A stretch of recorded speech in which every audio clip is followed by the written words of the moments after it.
Երբ հնչեց նշված բառը, որը չեմ ուզում կրկնել, հաշվի առեք, ես նույնիսկ նախընտրական քարոզարշավի ընթացքում այդ բառամթերքը չեմ կրկնել, փոխարենը դիմել էի վարչական դատարան, նշվածի վերաբերյալ կարգապահական պատասխանատվության միջոց կիրառելու ամբողջ կուսակցության դեմ, ինչպես նաև դատախազություն էի հաղորդում ներկայացրել։ Հետևաբար ես գտնում եմ նշված արտահայտությունը կրկին կրկնելով միայն ավելի մեծ վնաս կպատճառեն։ Ես երբ այդ արտահայտությունը հնչեց, հենց այդ պահին նախագահողին Ռուբինյանին տեղեկացրեցի, որ պետք է ընդհատել այս խոսքը եւ ազգային ժողովի կանոնակարգ սահմանադրական օրենքով նախատեսված կարգապահական պատասխանատվության միջոց կիրառել, որը բայց չկիրառվեց։ Ավելին ասեմ, ես ճիշտն ասած հաշվի առնելով, որ մենք այսօր փոքր-ինչ ուշացումով մուտք գործեցինք նիստերի դալիճ, նաև առաջարկեցի, որ նիստը նախագահելու լիազորությունը ես իրացնեմ եւ արտահերթ ելույթ ունենամ։ Այսինքն չի էլ թաքցնում ինչի համար էի ասում, բայց բոլոր դեպքերում դրական պատասխան չստացա։ Ինչ վերաբերում է այսօր տեղի ունեցող իրադարձություններին եւ դրան 3 հենց նախորդած իրադարձությանը հարց ու պատասխանի շրջանակներում։ Ես ուզում եմ հասկանալ, թե քանի տարի է դեռևս կամ միգուցե շաբաթներ, իհարկե դա ռոմանտիզմի տիրույթում, պահանջվելու է այս իշխանություններին, որ իրենք ի վերջո հասկանան, որ մի բան է քրեական գործ հարուցել, մի բան է դրա վերաբերյալ հաղորդագրությունը տարածել եւ ամեն կերպ կրկնել դա ազգային ժողովում, լրիվ այլ բան է խափանման միջոցը։ Լրիվ այլ բան է։ Դա ոչ մի առնչություն չունի պատժի հետ, դա ոչ մի առնչություն չունի քրեական արդարադատության վերջնարդյունքի հետ։ Քրեական գործ են հարուցել, հաղորդագրություն են տարածել, իդեպ կարծես թե հենց իրենք քողարկելու համար իրենց իսկ գործողությունները կրկնում էին, որ սրա մասին հենց իրենք, ինչ վերաբերում է նախագահ Քոչարյանին, իրենք դրա մասին չէ, որ շատ երկար ժամանակ տեղեկացված էին եւ այլն, բայց իբր ինքն է քննադատում, թե ինչի է հիմա այդ ամենը տեղի ունենում։ Իդեպ ապօրինի գույքի բռնագանձման հետ կապված փաթեթը, երբ ուղարկել էին դատարան, այս բոլոր գույքերի հետ կապված հիշատակումը կար ազգային ժողովում, հենց իրենք էլ խոսում էին դրա մասին։ Եթե խնդիրը, ոնց իրենք են բնութագրում, իրավապահներն են, այսինքն Սրփուի Գալյանին նկատի ունեն, որովհետև Սրփուի Գալյանն էր գլխավոր դատախազի տեղակալը, ով այդ ամենը բացահայտել էր այդ ժամանակ։ Թե նկատի ունեն գլխավոր դատախազ Տիկին Վարդապետյանին, այսինքն խնդիրը որտեղ է։ Իդեպ ելույթում նաև հիշատակվեց մի դեպքի մասին, որտեղ ասում են դատավորը այնքան ձգեց, որ գնաց թոշակի։ Մի հատ կարակ հարցնեք, իսկ որ դատավորի մասին է խոսքը, կարող է պարզվի հենց իրենց իշխանության ժամանակ դատարանի նախագահի պաշտոն զբաղեցրած անձի մասին է խոսքը։ Այսինքն հենց իրենց կադրային քաղաքականության մասին է խոսքը։ Իրենց հարցրեք, թող իրենք պատասխանեն, տենց ավելի հետաքրքիր կլինի։ Երբ խոսում են օրինակ դատական համակարգում, երեք ես լսեցի, ես այնպես ստացվեց, որ ելույթ չկարողացա ունենալ, ինչևէ, բայց ուզում եմ ես հանգամանքը ընդգծեմ։ Այնպես էին խոսում դատական համակարգում խնդիրների մասին, կարծես Կարեն Անդրեասյանի օրինակ ելույթը իրենք չեն լսել։ Դատական համակարգի 70%-ը փոխվել է։ Այն մնացած 30%-ն է վեթինգի է ենթարկվել եւ կարծես դրա վերաբերյալ հակադարձում ես չեմ լսել։ Այսինքն ում դեմ են պայքարում։ Ումից են դժգո։ Իդեպ կրկին, երբ խոսում են օրինակ Գայք Ծառուկյանի գործի մասին եւ արդարացրած դատական ակտի մասին, դատավորի մասին, չէ։ Մի հատ օրինակ դուք կարող եք հարցնել հակակոռուպցիոն դատարանում որևէ գործերով մասնակցություն ունեցող փաստաբանի, հարցրեք, թե այդ դատավորի վարկանիշը ինչպիսին է, կամ հենց այդ դատավորը հայտնի է ինչով։ Օրինակ իշխանահաճո որոշումներ կայացնելով, թե հակառակը։ Իդեպ այդ հայտարարությունից անցել է 3-4 ամիս, այդ դատավորը շարունակում է պաշտոնավարել։ Եթե հիշում եք, Նիկոլ Փաշինյանը շատ հստակ գնահատական էր տվել այդ դատավորի վերաբերյալ։ Եվ ամփոփելով մի բան էլ ասեմ, դրանից հետո եթե հարց լինի, սիրով պատասխանեմ։ Ամենակարևոր, այսպես կարմիր թելը, որը անցնում է, դա այս ծրագրի 2026-2031 տարեթվերն է։ Այս ծրագիրը նրա մասին է, որ Նիկոլ Փաշինյանը հավակնում է 13 տարվա պաշտոնավարման։ Ժողովրդավարությունից ամեն օր խոսացող իշխանությունը 13 տարվա պաշտոնավարման հավակնությունն է ներկայացրել։ 13 տարի պաշտոնավարելու ծրագիրն է ներկայացրել։ Օրինակ ԱՄՆ-ի հետ երբ հարաբերությունները սերտանում են, երևի թե ԱՄՆ-ի ժողովրդավարության մոդելից ինչ որ պատկերացում գալիս է, չէ։ Պատկերացնում եք ԱՄՆ-ում 3 դար նախագահի ինստիտուտ կա, որտեղ մեկ բացառություն է եղել 10 տարուց ավել պաշտոնավարելու, մեկ բացառություն։ Դա եղել է Ֆրանկլին Դելանո Ռուզվելտը։ Այսինքն Ֆրանկլին Դելանո Ռուզվելտը, ով երկրորդ համաշխարհայինում հաղթանակ տարավ,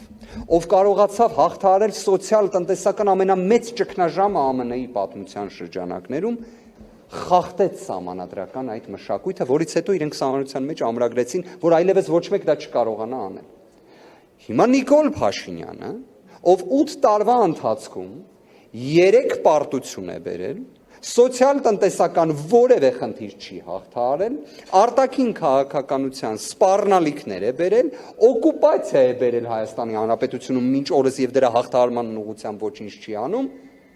հայկական Ֆրանկլին Ռուզվելտն է, հա միգուցե։ Այսինքն սա է ի վերջո տրամաբանությունը դառնում, որտեվ ես անկեղծ ուզում եմ հասկանամ, եթե մենք ժողովրդավարությունից ենք խոսում, ժողովրդավարության լավագույն մոդելը դեռևս ոչ մեկ դա չի երգել։ Դա ԱՄՆ-ի փորձն է։ Հիմա ԱՄՆ-ի փորձից խոսում ենք, մյուս կողմից 13 տարի պաշտոնավարման ժամկետ։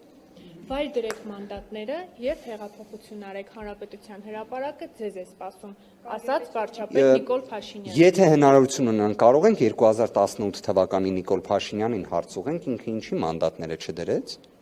Ինչ որ խնդիր կար։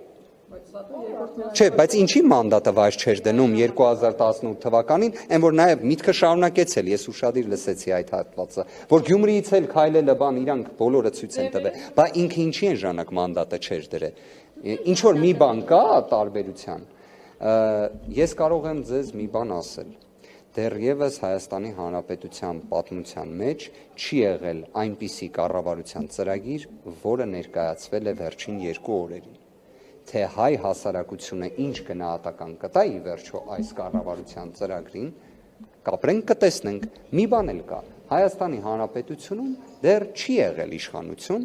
որը պաշտոնավարի այնքան, ինչքանի հավակնությունը ներկայացրել է Նիկոլ Փաշինյանը։ Ավելին, ափսոս օրինակ, Նիկոլ Փաշինյանը կարծում եմ կարող էր իր ելույթում նաև նշեր, որ 2018 թվականին մի հետաքրքիր հանգամանք էլ կար։ Դրան նախորդել էին խորհրդարանական ընտրություններ։ Այդ խորհրդարանական ընտրությունների արդյունքում Հայաստանի Հանրապետական կուսակցությունը չէր ստացել 50+1 քվ։ Չէր ստացել։ 2026 թվականին էլ քաղաքացիական պայմանագիրը չի ստացել 50+1 քվ։ Ձեր գործընկերներից մեկին էր իդեպ ճեպազրույցի ժամանակ ասում էր, որն է ժողովրդի լեգիտիմության քվեն, այսինքն ոնց է դա չափվում։ Ասել էր, որ դա 50+1-ն է։ Բայց երևի այդ 50+1-ը հիմա կասի դա ուրիշ բան է։ Բայց դա ամեն դեպքում է 50+1-ը իրենք չունեն։ Իրենք ժողովրդի մեծամասնության իմ համոզմունքը նա է, որ Հայաստանի Հանրապետության ժողովուրդը իր խոսքը կասի։ Դեռևս միջազգային փորձը, ընդդիմությունը, ժողովուրդը միասին։ Ես կասեմ հետևյալը. ընդդիմությունը հեղափոխություն չի անում իշխանության առաջարկով։ Առնվազն նման օրակարգ մեզ հետաքրքիր չի։ Ինչքան էլ այդ առաջարկը այդքան համառորեն ներկայացնեն։ Ես մի բան էլ ասեմ, առնվազն վերջին 2 օրը մի հետաքրքիր հանգամանք էլ ցույց տվեց, որ Նիկոլ Փաշինյանը որքան էլ որ ցանկանա, բայց իր մոտ այդ բարեվարկության հետ կապված ես չեմ կարծում, չէ, իրենց ներկուսակցական կանոնագրքով նախատեսված այդ բառը, որ կարելի է միշտ կրկնել։ Չեմ կարծում։ Իդեպ ցավով եմ սա ասում, չէի ուզենա սա ասել, բայց դե իմա։ Զինված ուժերում երբես դեպքերը լինում են, ըստա եղեք, այնտեղ ոչ թե իմ բառամթերքի խնդիրն է առաջանում, այլ այն ինչը որ ասեց, որ պետք է անի ընդդիմադիր առաջնորդների նկատմամբ, այդ բառամթերքը զինված ուժերում, զորամասում դառնում է ոչ կանոնադրական հարաբերություններ պարզելու հիմք, այդ բառամթերքը։ Ես տեսել եմ իմ աչքով դպրոցականների, որոնք կրկնում էին Նիկոլ Փաշինյանի այդ բառամթերքը նախընտրական քարոզարշավի ընթացքում։ Մի քանիսը դա ծիծաղելով էին ասում, մի քանիսը տենց չէին ասում։ Հիմա ինչ է փոխանցվում։ Մի հատ լսեք ընդդիմության հռետորաբանությունը ու խոսքը, հետո մի հատ նորից լսեք այսօրվա այդ բառամթերքը։ Անկեղծ եմ ասում, ես չեմ պատկերացնում ինչն է, որ մարդուն պետք է դրթի այդ բառերը ասել։ Եթե դուք տեսել եք ես երբևէ այդ բառամթերքը օգտագործեմ, ասեք, ես խնդիր չունեմ, ներողություն խնդրեմ։ Օրինակ ասեք Արամ Վարդևանյանը 2021 կամ 20 կամ 23 կամ 24 կամ 25 թվականին այսինչ արտահայտությունն արել։ Եթե ես այդ ձևի արտահայտություն արտահայտություն արած լինեմ, ներողություն կխնդրեմ։ Բայց իդեպ մի բան է ասեմ, եթե Էդգար Ղազարյանը հիմա վարչապետի պաշտոնն զբաղեցնում, հիմա գնամ հետը խոսամ, ասեմ չի կարելի, որովհետև կարծես թե ազգային ժողովի падգամավորը եւ գործադիր իշխանության ղեկավարը սահմանադրությամբ մի քիչ կարգավիճակի տարբերություններ ունեն։ Իդեպ սահմանադրությունն էլ որ ասում ենք, մինչ օրս հələ հարց է, չէ, առաջանում։ Մենք ինչ ենք հիմա քննարկում։ Մենք չպետք է քննարկելուց լինեինք ազգային ժողովի ձևավորումը, կառավարության կառուցվածքը, իդեպ, որով իրանք պետք է իրենց ծրագիրը իրականացնեն, չէ՞, ոնց որ պետք է մեկը մյուսին հաջորդի, ոչ թե նախորդի։ Բայց դե սա է։ Անշուշտ կանենք, դեռ կարող է քաղաքացիական պայմանագիրն է, կառավարության այս ծրագիրը այս ելույթից հետո որոշում է, որ կողմ պետքա չքվեարկի։ Պետքա չէ, բացարձակ, դա խնդրում եմ դիտարկել ոչ այդ տիրույթում։ Ինչպես։ Վարչական դատարանի կողմից այն որակվեց որպես անընդունելի բառամթերք, որը պետք է հանգեցներ պատասխանատվության, որը կենտրոնական ընտրական հանձնաժողովը չէր արել։ Սա վարչական դատարանի վերաբերյալ։ Իսկ ինչ վերաբերում է հաղորդմանը, որը ներկայացրել էի գլխավոր դատախազին, ես կարծում եմ դուք շատ մեծ դժվարությամբ, բայց կարող եք կանխատեսել, թե ինչ ելք այն ստացավ։ Այսինքն քրեական գործ իհարկե չհարուցվեց, բայց ես կարող եմ ձեզ իրավական, երբ հաստաբան էի դրա կարգավիճակից ելնելով խորհուրդ տամ։ Եթե դուք այդ բառերը կրկնեք, դուք, այն նաև դուք, ձեր դեմ քրեական վարույթ կհարուցվի։ Եվ ավելին, դուք կկալանավորվեք։ Հետևաբար, եթե դուք ՔՊ անդամ լինեք, կարողա չհարուցվի, բայց կարող։ Այ եթե վարչապետի պաշտոնն եք զբաղեցնում, հաստատ գործ չի հարուցվի, ՔՊ անդամ լինելը կարողա ձեզ օգնի, բայց կարողա։ Այսքանը։ Պարոն Քոչարյանների դեմ հարուցված, որով փաստորեն ներգրաված է նաև Սերժ Սարգսյանը։ Մամուլից եմ տեղեկացել այդքանը։ Մանրամասներին չեմ տիրապետում առնվազն կրկին, երբ կա